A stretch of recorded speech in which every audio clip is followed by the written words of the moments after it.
लिखो फिलहाल खनिज और अयस्क में अंतर। मौसम बदल रहा है इसलिए थोड़ा तबीयत सही नहीं लग रहा है। खनिज और अयस्क में अंतर लिखिए। खनिज और अयस्क में निम्नलिखित अंतर है। एक तरफ खनिज, एक तरफ अयस्क। एक तरफ खनिज और एक तरफ अयस्क। थोड़ा सा बोरिंग नहीं लग रहा होगा तो नहीं कि खाली केमिस्ट्री केमिस्ट्री केमिस्ट्री चल रहा है, लेकिन अगर पूरा केमिस्ट्री ख़त्म हो जाएगा ना तो फिर बाद में तुम्ही लोग के फ़ायदा होगा। कभी भी जब चाहो तब चाहो रिवीजन एकदम पूरा पूरा क्लास में पढ़ रहेगा। ज़रूरत नहीं पड़ेगा 6 सर के ज़रूरत दोबारा। यूट्यूब पे वीडियो पढ़ल है, जब चाहें तब एक बार में एकदम वीडियो देखनी है। 30 दिन में केमिस्ट्री ख़त्म। तो तुम्ही लोग के लिए अच्छा रहेगा आगे जाके। खनिज और अयस्क में अंतर लिखो। एक तरफ खनिज और एक तरफ अयस्क। इसके बाद फिर लगातार शुरू होगा तो फिर लगातार मैथ ही चलेगा, टेंशन नहीं लो। फिर मैथ मैथ मैथ लगातार मैथ ही चलेगा। खनिज में लिखोगे इस तरह से लिखिएगा। एक तरफ खनिज, एक तरफ लिख लेना है खनिज और एक तरफ लिख देना है अयस्क। एक तरफ खनिज और एक तरफ अयस्क। खनिज में लिखेंगे भूपरपटी से, भूपरपटी में, भूपरपटी में, भूमि में डायरेक्ट लिखो ना चलेगा, ठीक है। भूपरपटी नहीं लिखे ले आता है तो भूपरपटी। भू माने भूमि और परपटी माने परत, यानी भूमि के परत। तो भूपरपटी अगर नहीं लिखने आ रहा है तो हम लिख देते हैं भूपरपटी। भूपरपटी, भू माने भूमि और परपटी माने परत, यानी भूमि के परत। भूमि के 2-3 परत है, वो सब ज्योग्राफी में पढ़ना है, ठीक है। ज्योग्राफी नहीं चल रहा है। सबसे ऊपरी परत को क्या बोलते हैं? क्रस्ट। उसके निचले वाले को मेंटल, उसके निचले वाले को कोर। तो उतना तह हमें भी नहीं जाना, हमको क्रस्ट से मतलब है। भूपरपटी मतलब क्रस्ट से, उसके नीचे वाले में नहीं जाना तह में। तो भूपरपटी में प्राकृतिक रूप से पाए जाने वाले तत्वों या यौगिकों को खनिज कहते हैं। भूपरपटी में प्राकृतिक रूप से पाए जाने वाले तत्वों या यौगिकों को खनिज कहते हैं। भूपरपटी में प्राकृतिक रूप से पाए जाने वाले तत्वों या यौगिकों को खनिज कहते हैं। भूपरपटी में, भूपरपटी में प्राकृतिक रूप से पाए जाने वाले, भूपरपटी में प्राकृतिक रूप से पाए जाने वाले, भूपरपटी में प्राकृतिक रूप से पाए जाने वाले तत्वों या यौगिकों को खनिज कहते हैं। भूपरपटी में प्राकृतिक रूप से पाए जाने वाले तत्वों या यौगिकों को खनिज कहते हैं। भूपरपटी में प्राकृतिक रूप से पाए जाने वाले तत्वों या यौगिकों को खनिज कहते हैं। भूपरपटी, भूपरपटी में प्राकृतिक रूप से पाए जाने वाले तत्वों या यौगिकों को खनिज कहते हैं। जबकि अयस्क में लिखोगे वैसे खनिज जिनमें धातु या धातुएं, वैसे खनिज जिनमें धातुएं आसानी से तथा कम खर्च में प्राप्त की जा सकती है, सॉरी। वैसे खनिज जिनसे और अगर जिनमें लिख दिए तो भी न, जिनसे ही लिखो। वैसे खनिज जिनसे धातुएं आसानी से और कम खर्च में प्राप्त की जा सकती है।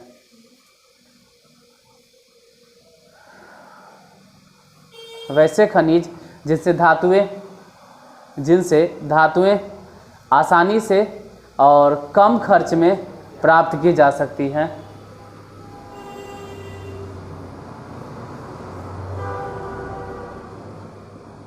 उसे अयस्क कहते हैं।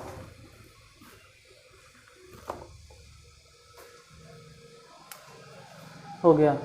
भूपरपटी में प्राकृतिक रूप से पाया जाने वाला तत्व या तो यौगिक, दोनों होता है, या तो तत्व कहें या तो यौगिक कहें। और वो भी कौन से फॉर्म में? तो तत्व या यौगिक, लेकिन प्राकृतिक रूप से, प्राकृतिक मतलब हम नहीं भेजे हैं, वो कह सकते हैं कि प्रकृति से दिया गया या प्रकृति में था। भूपर्पटी में प्राकृतिक रूप से पाए जाने वाले तत्व या यौगिकों को खनिज कहते हैं। जबकि वैसे खनिज जिनसे धातुएं आसानी से तथा कम खर्च में प्राप्त किया जा सकता है, उसे अयस्क कहते हैं। पहला पॉइंट एक दो बार रिपीट करोगे तो ये याद हो जाएगा कि भूपर्पटी में प्राकृतिक रूप से पाए जाने वाले तत्व और यौगिक को खनिज कहते हैं। भूपर्पटी में पाए जाने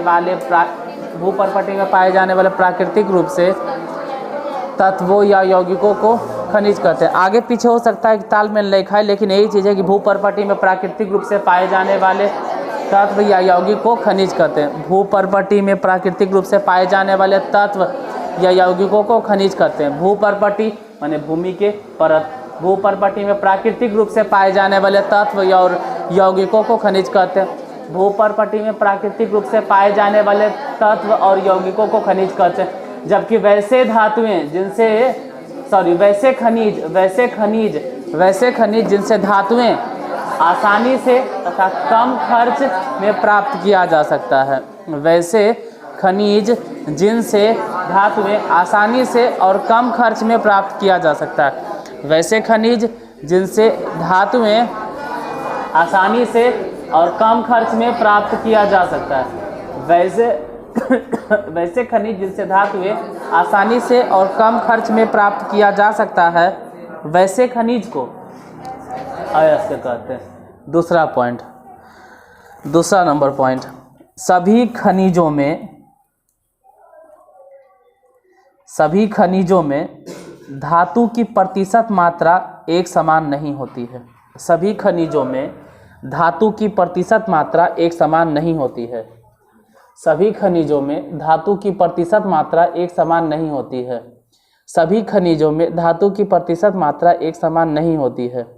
सभी खनिजों में धातु की प्रतिशत मात्रा एक समान नहीं होती है। सभी खनिजों में धातु की प्रतिशत मात्रा एक समान नहीं होती है। सभी खनिजों में धातु की प्रतिशत मात्रा एक समान नहीं होती है। सभी खनिजों में धातु की प्रतिशत मात्रा एक समान नहीं होती है। सभी खनिजों में धातु की प्रतिशत मात्रा एक समान नहीं होती है। सभी खनिजों में धातु की प्रतिशत मात्रा एक समान नहीं होती है। मतलब कुछ खनिज में धातु की मात्रा अधिक होता है, कुछ खनिज में धातु 20% मान लो, तो कुछ खनिज में धातु 80% मान लो, कुछ खनिज में धातु 60% मान लो। मतलब सभी खनिज में धातु की प्रतिशत मात्रा एक समान नहीं होती है। जबकि इधर लिखना है अयस्क में तो 100% धातु की मात्रा ज़्यादा होना चाहिए, तो अयस्क में लिखेंगे कि सभी अयस्कों में धातु की प्रतिशत मात्रा पर्याप्त होती है। सभी अयस्कों में धातु की प्रतिशत मात्रा पर्याप्त होती है। सभी अयस्कों में धातु की प्रतिशत मात्रा पर्याप्त होती है। सभी अयस्कों में धातु की प्रतिशत मात्रा पर्याप्त होती है। सभी अयस्कों में धातु की प्रतिशत मात्रा पर्याप्त होती है। सभी अयस्कों में धातु की प्रतिशत मात्रा पर्याप्त होती है। सभी अयस्कों में धातु की प्रतिशत मात्रा पर्याप्त होती है। सभी अयस्कों में धातु की प्रतिशत मात्रा पर्याप्त होती है। थर्ड पॉइंट, तीसरा नंबर, खनिजों में कुछ अशुद्धियाँ होती हैं। खनिजों में कुछ अशुद्धियाँ होती है जो धातु के निष्कर्षण में बाधा डालती है। खनिजों में कुछ अशुद्धियाँ होती हैं जो धातु के निष्कर्षण में बाधा डालती है। खनिजों में कुछ अशुद्धियाँ होती है जो धातु के निष्कर्षण में बाधा डालती है। खनिजों में कुछ अशुद्धियाँ होती हैं जो धातु के निष्कर्षण में बाधा डालती है। खनिजों में कुछ अशुद्धियाँ होती हैं जो धातु के निष्कर्षण में बाधा डालती है। धातु के निष्कर्षण पढ़ाएंगे, धातु के निष्कर्षण कैसे होता है। जो खनिजों में कुछ अशुद्धियाँ होती है जो धातु के निष्कर्षण में बाधा डालती है, बताएंगे निष्कर्षण, ठीक है। सांद्रण होगा, रोस्टिंग होगा, कैल्सिनेशन होगा। खनिजों में कुछ अशुद्धियाँ होती है जो धातु के निष्कर्षण में बाधा डालती है। जबकि अयस्क में अशुद्धियाँ नहीं के बराबर होती है। अयस्कों में अशुद्धियाँ नहीं के बराबर होती है। अयस्कों में अशुद्धियाँ नहीं के बराबर होती है। अयस्कों में अशुद्धियाँ नहीं के बराबर होती है। अयस्कों में अशुद्धियाँ नहीं के बराबर होती है। अयस्कों में अशुद्धियाँ नहीं के बराबर होती है। अयस्कों में अशुद्धियाँ नहीं के बराबर होती है। अयस्कों में अशुद्धियाँ नहीं के बराबर होती है। अयस्कों में अशुद्धियाँ नहीं के बराबर। खनिज में कुछ अशुद्धियाँ होती है जिसे अयस्कों के निष्कर्षण के दौरान धातु के निष्कर्षण के दौरान बाधा डालती है। पहला पॉइंट तो ये हो गया कि भूपर पट्टी में प्राकृतिक रूप से पाए जाने वाले तत्व और यौगिक को ही खनिज कहते हैं। भूपर पट्टी में प्राकृतिक रूप से पाए जाने वाले तत्व और यौगिक को ही खनिज कहते हैं। प्राकृतिक रूप से मतलब कह सकते हैं जो भगवान के देन है, जिसको कोई वैज्ञानिक नहीं बनाया, हम नहीं बनाया, तुम नहीं बनाया। जैसे कह सकते हैं ये मार्कर प्राकृतिक रूप से दिया गया है, ऊपर से बारिश हुआ था, अरे कोई बनाया होगा कोई फैक्ट्री में। ये बोर्ड प्राकृतिक रूप से ऊपर बारिश हुआ था या जमीन से, ये सब प्राकृतिक रूप से नहीं। पानी प्राकृतिक रूप से मिलता है, धूप प्राकृतिक रूप से मिलता है, पेड़ पौधा प्राकृतिक रूप से मिलता है, आदमी हम लोग जहाँ हैं ये भी प्राकृतिक रूप से है, मुर्गी अंडा से आया है, अरे वो प्राकृतिक रूप से है। जो चीज़ प्राकृतिक मतलब भगवान के, जिसको वैज्ञानिक नहीं बनाया है। पेट्रोल कहाँ से आया है तो पेट्रोल कहेंगे वैज्ञानिक बनाया है, अरे वो भी प्रकृति। अरे आदमी या पेड़ पौधा या पूरा धरती जब पलट जाता है, या कहो समुद्र के तल के नीचे जब बहुत सारा जीव जंतु मर जाता है, धीरे धीरे दबते ससर के एकदम तली में चल जाता है। केमिस्ट्री में पढ़ाएंगे, जब तल छट्टी में चल जाता है, एकदम भीतर चल जाता है कहते हैं, तो दब कर गल कर लिक्विड में बदल जाता है और वही फिर कन्वर्ट होता है पेट्रोलियम। पढ़ना है, केमिस्ट्री में पढ़ना है कि कैसे डीजल पेट्रोल और गैस बनता है। तो पेट्रोल भी प्राकृतिक रूप से कह सकते हैं कि प्रकृति है। तो भूपर पट्टी में प्राकृतिक रूप से पाए जाने वाला बहुत सारा तत्व है और बहुत सारा यौगिक है। तो भूपर पट्टी में प्राकृतिक रूप से पाए जाने वाले तत्व और यौगिक को ही खनिज कहते हैं। और वैसे खनिज जिनसे हम धातु आसानी से तथा कम खर्च में प्राप्त कर सकते हैं, वैसे खनिज को अयस्क कहते हैं। तो एक चीज़ साफ झलक रहा है कि अयस्क कहाँ से आया। अयस्क जाहिर सी बात है कहाँ से आया, खनिज से। अयस्क कहाँ से आया, खनिज से। पहले हम जमीन से खोद कर निकालेंगे तत्व और यौगिक को। तो तत्व और यौगिक को नहीं निकालेंगे तो मिट्टी के ढेला, जब धातुओं का निष्कर्षण पढ़ाएंगे तो बोलेंगे कि मिट्टी का ढेला निकालें, और कहेंगे इसमें धातु है, थोड़े बहुत है लेकिन धातु है। अगर थोड़ा बहुत भी है इसका मतलब ये क्या है, खनिज है। और अगर धातु की मात्रा ज़्यादा है, ज़्यादा मतलब अच्छा खासा है, अच्छा खासा मतलब हमको फ़ायदा होगा, हम उसको कम पैसा में निकाल लेंगे और आसानी से निकाल लेंगे, तो कहेंगे कि यही खनिज क्या हो गया, अयस्क। इसका मतलब जितना भी खनिज है ना, वो सब खनिज अयस्क नहीं होता, सभी खनिज अयस्क। लेकिन वैसा खनिज जिसमें धातु की मात्रा अधिक होगा, वैसा खनिज जिसमें धातु की मात्रा, उसको बोलेंगे कि क्या है, अयस्क। इसका ही मतलब है कि सभी के सभी खनिज अयस्क नहीं होते, लेकिन सभी अयस्क खनिज होते हैं। अच्छा, ये तो पहला पॉइंट था कि भूपर पट्टी में प्राकृतिक रूप से पाए जाने वाले तत्व या यौगिक को खनिज कहते हैं। भूपर पट्टी में प्राकृतिक रूप से पाए जाने वाले तत्व और यौगिक को खनिज कहते हैं। वैसे खनिज जिनसे धातुएं आसानी से तथा कम खर्च से प्राप्त की जा सकती है, वैसे खनिज को अयस्क कहते हैं। दूसरा पॉइंट क्या था,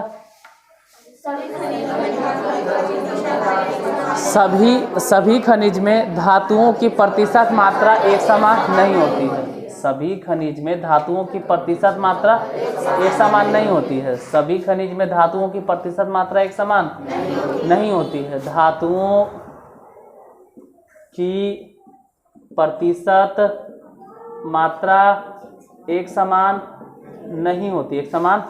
और इसमें धातु की प्रतिशत मात्रा समान तो नहीं बोलेंगे, ठीक है, लेकिन पर्याप्त, ज़्यादा होता है, ज़्यादा।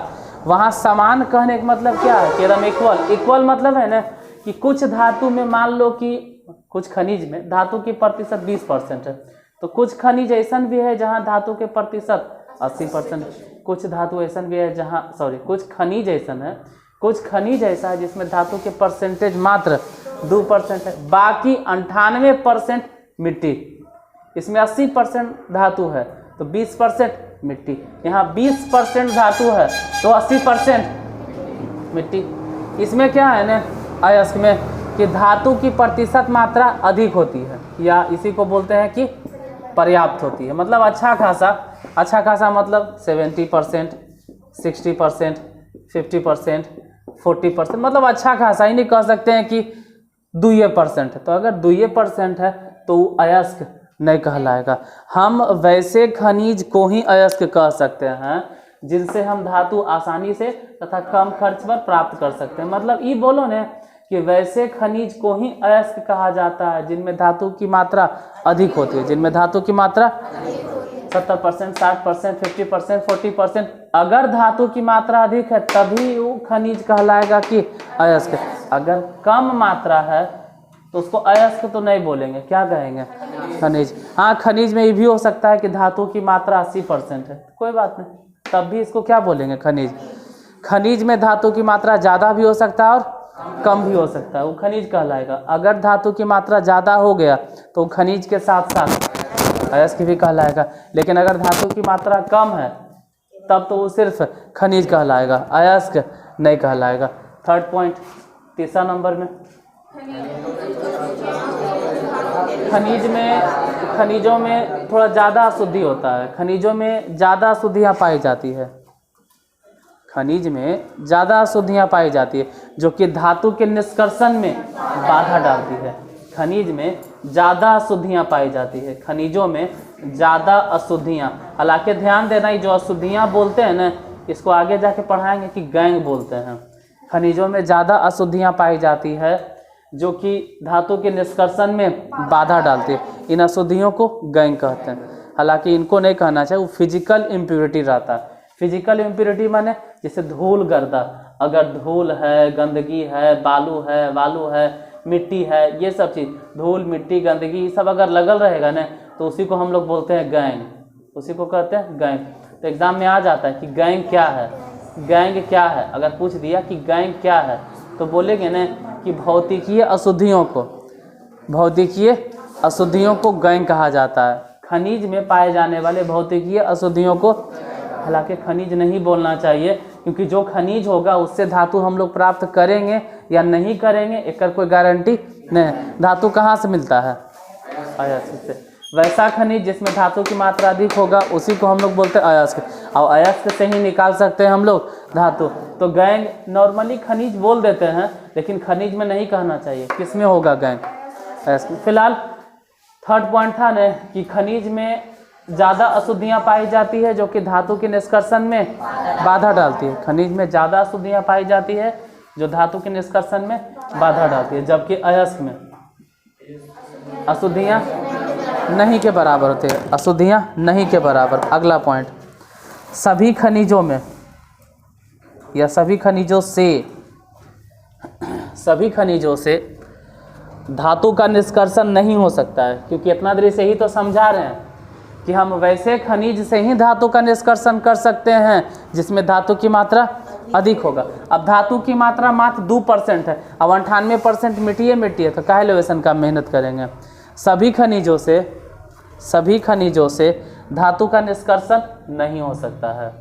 सभी खनिजों से धातु का निष्कर्षण नहीं हो सकता है। सभी खनिजों से धातु का निष्कर्षण नहीं हो सकता। सुनकर लिखो तो ज़्यादा अच्छा रहेगा। सभी खनिजों से, इसलिए तो हम बोर्ड पर नहीं लिखते हैं जल्दी। सभी खनिजों से धातु का निष्कर्षण सिर्फ कैसे खनिज से होता है? तो वैसे खनिज से जिनमें धातु की मात्रा अधिक होगा। कहानी खत्म। जिनमें धातु की मात्रा अधिक होगा वो किस में आ गया? अयस्क में। तो सभी खनिजों से धातु का निष्कर्षण नहीं हो सकता, जबकि सभी अयस्कों से धातु का निष्कर्षण हो सकता है। सभी अयस्कों से धातु का निष्कर्षण हो सकता है। सभी अयस्कों से धातु का निष्कर्षण हो सकता है। सभी अयस्कों से धातु का निष्कर्षण हो सकता है। सभी अयस्कों से धातु का निष्कर्षण हो सकता है। सभी अयस्कों से धातु का निष्कर्षण क्यों? अरे क्योंकि अयस्क बोलने के मतलब ही है कि इसमें धातु की मात्रा अधिक है। और सभी खनिज में तो कोई गारंटी नहीं है। कुछ खनिज में धातु की मात्रा अधिक होता है तो कुछ खनिज में धातु की मात्रा कम होता है, इसलिए हम सभी खनिज से धातु का निष्कर्षण नहीं कर सकते। लेकिन जितना भी अयस्क है उसमें तो 100% है कि धातु की मात्रा अधिक है, तो सभी अयस्कों से धातु का निष्कर्षण किया जा सकता है या निष्कर्षण हो सकता है। लास्ट पॉइंट कि सभी खनिज अयस्क नहीं होते हैं। सभी खनिज अयस्क नहीं होते हैं। सभी खनिज अयस्क नहीं होते हैं। सभी खनिज अयस्क नहीं होते हैं। सभी खनिज अयस्क नहीं होते हैं। सभी खनिज अयस्क नहीं होते हैं। लिख लिए सभी खनिज अयस्क, जबकि सभी अयस्क जबकि सभी अयस्क जबकि सभी अयस्क जबकि सभी अयस्क खनिज होते हैं। जबकि सभी अयस्क खनिज होते हैं। जबकि सभी अयस्क खनिज होते हैं। जबकि सभी अयस्क खनिज होते हैं।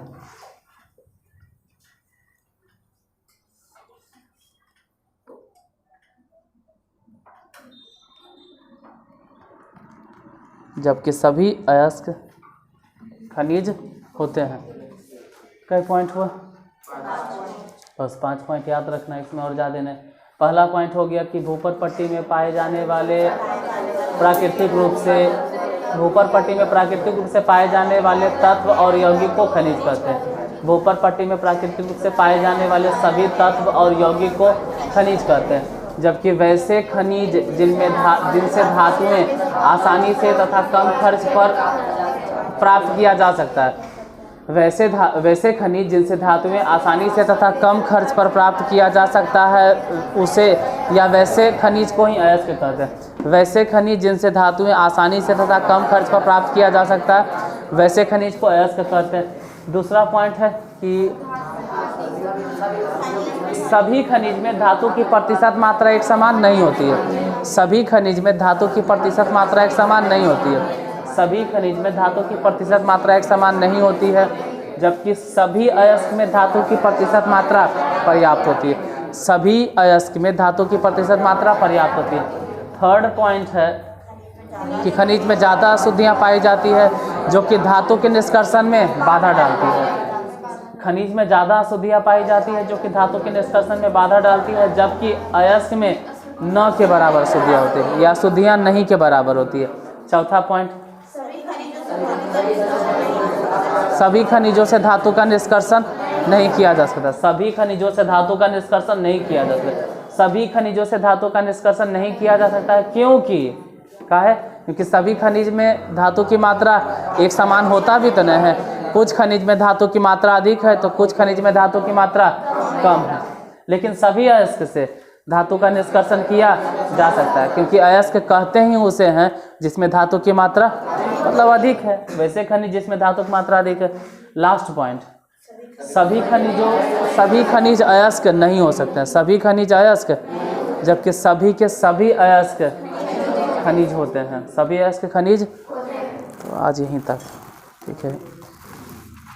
इसके बाद फिर कल बताएंगे धातुओं का निष्कर्षण, जिसमें मेथड के बारे में बताएंगे। संचारण तो मालूम है आप लोग को। संचारण कोई पूछेगा तो क्या बोलोगे? जब किसी धातु को खुली हवा या नमी के संपर्क में रखा जाता है तो उसमें कुछ अवांछनीय पदार्थों का निर्माण होता है। इसी प्रक्रिया को संचारण कहते हैं। तो इसमें भी संचारण मिलेगा। वो संचारण हम ऑलरेडी पढ़ा दिए हैं।